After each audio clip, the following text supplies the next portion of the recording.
Olá, bom dia. Como a maioria de vocês sabem, eu sou o professor Vander Gleison, também conhecido como professor Vando. Estamos aqui para dar continuidade ao nosso ano letivo com as nossas aulas gravadas, agora no mês de junho. A disciplina História, aula do primeiro ano. Então, agora no mês de junho, nós vamos ter 4 aulas de 35 minutos. Essas aulas vão estar disponíveis na plataforma no dia 12, a partir das 9 horas, no dia 15, a partir das 8 horas da manhã, no dia 19, a partir das 8 horas da manhã e no dia 23 de junho. Então, com essas 4 aulas, com duração de 35 minutos, nós vamos estudar o capítulo 7, que começa na página 114. O que é o capítulo 7? É o mundo grego, democracia e cultura. Então, antes da gente adentrarmos no conteúdo, antes de nós desbravarmos esse assunto, eu preciso dar alguns informes importantes para vocês de alguns procedimentos que estão sendo feitos de maneira equivocada na plataforma. O primeiro, existem muitas atividades que são enviadas e elas são praticamente ilegíveis. Eu não consigo identificar nem o que está escrito, muito menos o aluno que fez, que produziu. Alguns alunos esquecem de colocar o nome, fica muito difícil identificar. Então, o que eu vou proceder dessa vez? Como eu estou procedendo? Eu desconsidero. Então, atividades sem identificação e ilegível estão sendo desconsideradas. Outra coisa, prazo. Não vai ser mais possível prorrogar prazo. Então vocês têm desde o dia 10 desse mês até o dia 30. Então de 10 até 30 de junho para realizar essas atividades. E que atividades são essas? É uma atividade com 10 questões objetivas, um fórum e a atividade do livro comum. Sendo que a atividade do livro comum, essa você não precisa enviar para a plataforma. Essa você faz só como um modo de reforçar a sua aprendizagem. Ok? Dessa forma, espero que todo mundo faça o seu cronograma, que todo mundo consiga se organizar para que não haja o atropelo de ficar corrigindo o trabalho, de ficar recebendo mensagem de aluno depois que a plataforma se encerra. Isso atrapalha na contabilidade dos pontos, das notas, isso atrapalha no decorrer do próximo mês, do próximo conteúdo. Então fiquem bastante atentos a isso. Então são 4 aulas, aula dia 12, aula dia 15, aula dia 19 e aula dia 23. Então nós dividimos o conteúdo que vai da página, que começa na página 114, democracia, mundo grego, democracia e cultura, em 4 partes, em 4 conteúdos. Então, todos vocês já ouviram falar e conhecem e já presenciaram ou até participaram de eleições. Então, quando você se dirige, quando você escolhe um candidato.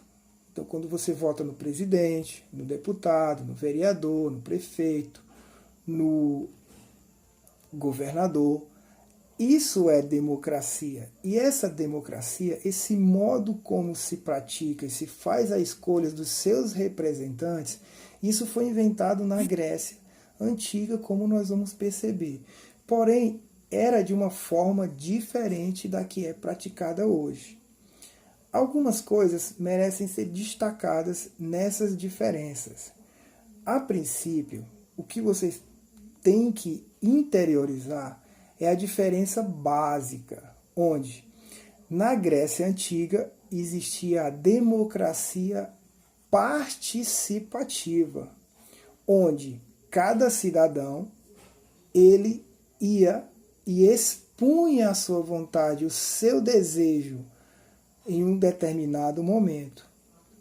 Não havia o representante. Na nossa democracia, na atual democracia, na que nós praticamos hoje no Brasil, existe a democracia representativa, ou seja, você escolhe um representante que ele vai atender então às suas necessidades. Então, dessa forma é que é a diferença básica da democracia ateniense, da democracia na Grécia Antiga, para a democracia atual. E essa democracia atual, ela deve ser vista como uma democracia que ainda não é tida como plena. Por que não é uma democracia plena? Já que eu escolho os meus candidatos, eu me dirijo em uma determinada época do ano e vou lá na votação, eu vou com meu pai, com meu primo, com meu parente, com minha avó, para que ela escolha o seu candidato. Porque mesmo você representando os candidatos, no caso específico da nossa realidade, a gente observa que há uma discrepância, há uma diferença entre os cidadãos. Então, existe uma diferença muito grande das pessoas ricas com as pessoas pobres. Então, será se as pessoas ricas têm os mesmos direitos das pessoas pobres? Será se uma pessoa que tem acesso à educação, acesso à saúde, acesso ao lazer, tem os mesmos direitos daquela que não tem? Esse é um dos problemas da nossa democracia, um dos problemas que ainda não foi solucionado. E outro problema que atrapalha muito para que todos os cidadãos brasileiros tenham o mesmo direito, tenham o mesmo acesso à democracia plena, é a corrupção, que é um dos males mais nefastos, mais doentios da nossa história. Vem lá desde o descobrimento até os dias atuais, certo? Então, como essa democracia ela surgiu na Grécia Antiga? Ela surge a partir da palavra democracia. Demo é povo e kratia, poder. Democratia quer dizer o poder do povo. O povo, então, é que decide os rumos, decide onde aplicar aquelas verbas, onde, então, deve ser destinado a reforma, onde deve ser aplicado os recursos. Então, por isso, democracia, o poder do povo. Mas vocês sabem que uma palavra que começa com demo não vai dar certo. Demo não vai funcionar. Até por isso, para defender então essa democracia, os próprios gregos, lá os próprios atenienses, onde surgiu a democracia, eles criaram um mecanismo de defesa, algo que ia evitar que alguém tirasse proveito desse direito de representar, de cultivar os rumos da sua cidade, da sua polis, da polis grega. Que mecanismo foi esse? A gente vai encontrar lá no livro, facinho, a palavra ostracismo. O que é o ostracismo? O ostracismo é toda vez que um desses políticos de polis, políticos, vem da palavra poli, assim como vem a palavra polícia, porque vem da cidade. É na cidade que isso acontece. Então, toda vez que um político ameaçava as engrenagens dessa democracia ateniense, ele era banido, ele era afastado do convívio social. Assim, ele se encontrava num estado de ostracismo. Hoje, quando a gente quer dizer que não quer saber de uma pessoa, que a gente não quer mais ver, não quer mais falar, a gente diz que aquela pessoa está no ostracismo, ela está no esquecimento. Que nem o dominó, a banda antiga, dominó, você não sabe nem o que é dominó. É o dominó. Alguém de você vai saber. O Calypso, banda Calypso, está no ostracismo, que nem lembra quem é banda Calypso hoje. Então, como começa então toda essa civilização da Grécia Antiga? Nós lembramos, e vocês sabem, quando se fala em Grécia Antiga, a gente remonta, vem muitas coisas à nossa cabeça. Vem a democracia, como a gente já mencionou, já fez um levantamento assim breve do que é essa democracia, as diferenças com a democracia atual. A gente vai lembrar também dos Jogos Olímpicos. Lembrem dos Jogos Olímpicos lá, que são praticados, que são realizados de 4 em 4 anos. Lá hoje os Jogos Olímpicos da modernidade, inclusive até esse ano era para acontecer os Jogos Olímpicos no Japão, mas devido a essa pandemia do coronavírus e da doença do Covid-19, ele foi adiado para o ano que vem.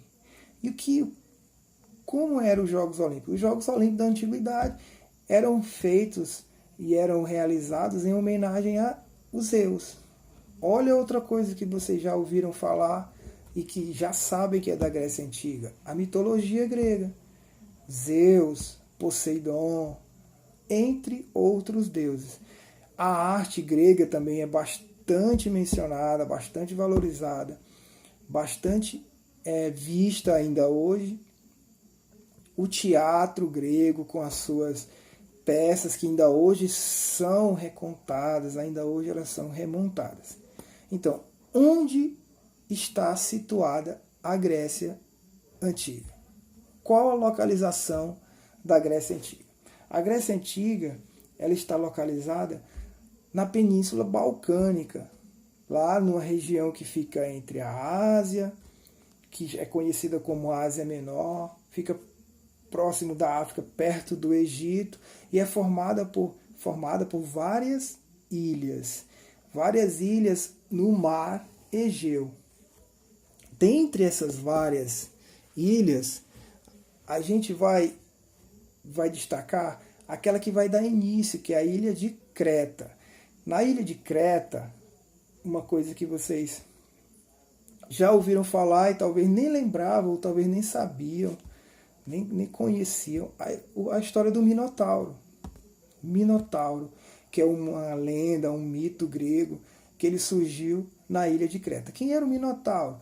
Lá o Minotauro foi um castigo que Poseidon, o rei dos mares, aplicou no rei de Creta, Minos.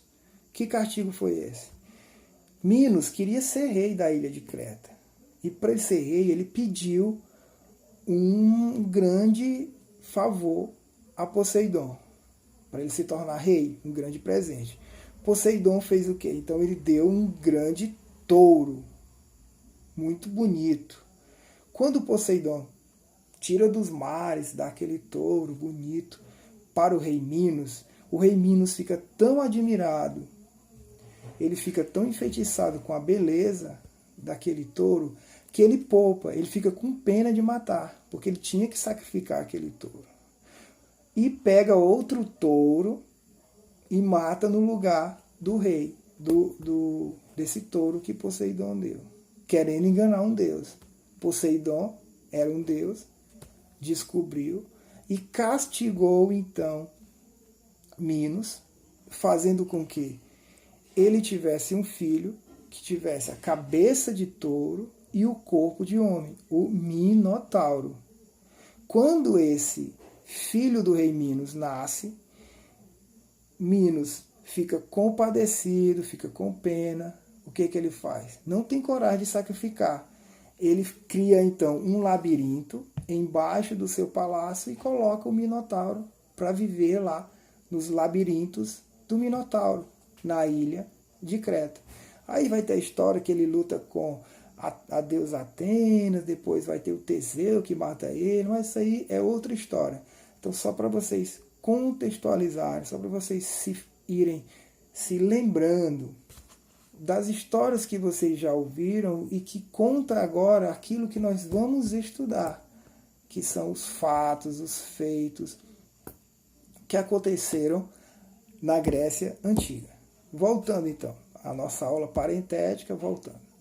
Então, a ilha de Creta, na Península Balcânica, são povos que vêm lá da Ásia Menor. A princípio, eles se colocam em pequenos povoados e praticam a agricultura com o cultivo de olivas, que é aquela que vai fazer das oliveiras para fazer o azeite, e de vinho, das uvas para fazer o vinho. Depois eles começam a criar alguns animais, o pastoreiro, cabras, gado, porco, e eles começam a se desenvolverem. Quando eles começam a desenvolverem, por se localizarem em uma área de bons portos naturais, porque fica no litoral, é uma ilha, eles começam a praticar o comércio e a navegação. Esse comércio e a navegação, ele vai se expandir, eles vão ganhar um grande destaque, vão se destacar porque eles vão começar a comercializar com o grande império da época até então, por volta de 2000 anos antes de Cristo, que é o Império Egípcio, lá do faraó, que foi o tema que nós estudamos no mês passado. E assim eles vão se tornar grandes comerciantes através do comércio marítimo e vão formar a Magna Grécia. Dessa maneira, eles se tornam um império grandioso.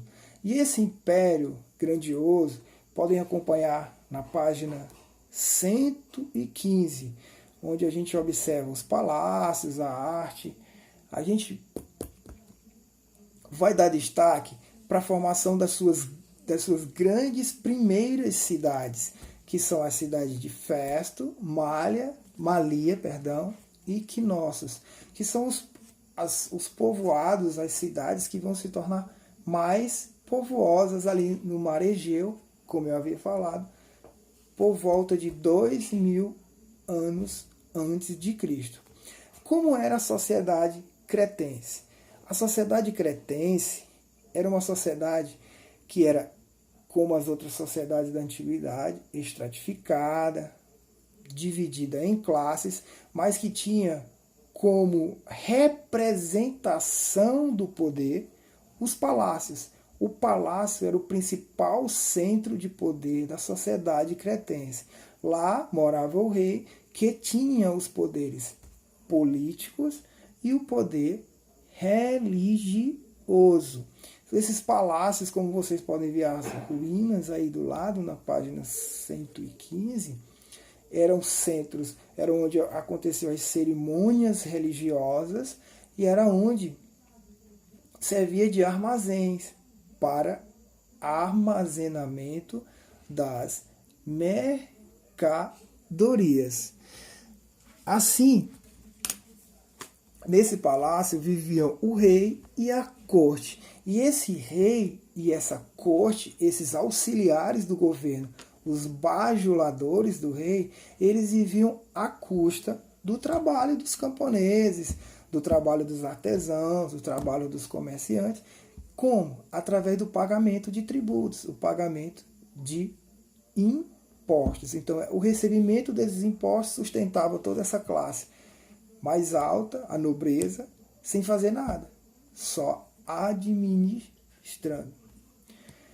Dentro dessa sociedade, por eles praticarem uma agricultura e praticarem um comércio bastante desenvolvido, eles também criaram uma escrita. Como a gente aprendeu, toda vez que a escrita foi desenvolvida em uma determinada civilização, em um determinado império, era com o objetivo do controle desse comércio, da venda e da compra de mercadorias. E essa escrita da civilização cretense, ela era uma escrita conhecida como escrita linear. Essa escrita linear era muito parecida com a escrita egípcia, que é aquela que é feita através de símbolos, que ainda hoje ela não foi decifrada pelos estudiosos e arqueólogos. Então, aquilo que se sabe sobre a civilização cretense se sabe ainda por fragmentos da história contada por outros povos. Por exemplo, muito da civilização cretense a gente tem conhecimento através da Ilíada, que é aquele poema que conta a história da Guerra de Troia. E quem nunca ouviu falar no cavalo de Troia? Presente de grego. Certo? Assim, Creta vai se destacar e vai se desenvolver muito, muito através desse comércio marítimo. Esse comércio marítimo que eles vão construir, vão fabricar materiais com ouro, com prata, com cerâmica. E a cerâmica, como a gente observa, na página 116, a cerâmica ela tem um grande destaque. Ela vai ter uma grande importância porque ela é elaborada de uma forma bastante peculiar. E ela vai ser muito requisitada, vai ser muito desejada pelos povos, pelas outras civilizações vizinhas, como os egípcios. Dessa forma, e nesse desenvolvimento, eles começam a despertar o interesse de outros povos. Qual era o interesse? Das guerras, de conquistar toda essa riqueza, de ostentar todo esse poderio. Dessa forma, em 1450 a.C., uma série de incêndios vão assolar as cidades cretenses. Esses incêndios, a princípio, não se sabe a origem, até que eu falei para vocês, não se tem conhecimento muito da história dos cretenses, mas o que se sabe é que logo após esses incêndios, um povo chamado de aqueus vai conquistar o território, vai conquistar e dominar esse território, dando fim, então, à civilização cretense. Logo após o fim da civilização cretense, vai substituir essa civilização uma outra, agora dominada pelos aqueus. Pelos aqueus, não é Zaqueus. Aqueu é aquele da Bíblia lá que ficou em cima da árvore. É aqueus. A civilização micênica, página 116.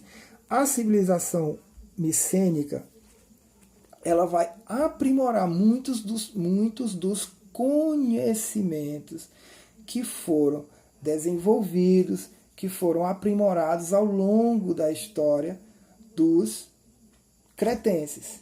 Lembrem lá dos cretenses, lembrem lá do Minotauro, lembrem que era uma ilha no Mar Egeu.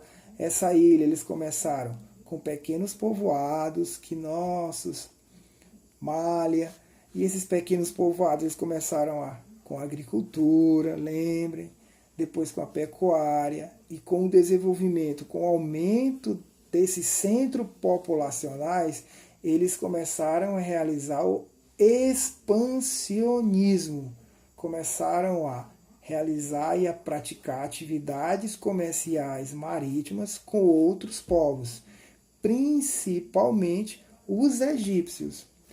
Os egípcios, além de serem consumidores, eles eram revendedores e eles eram vendedores, faziam umas trocas comerciais. E nesse comércio, eles também ofereciam segurança, proteção aos navios das cidades cretenses.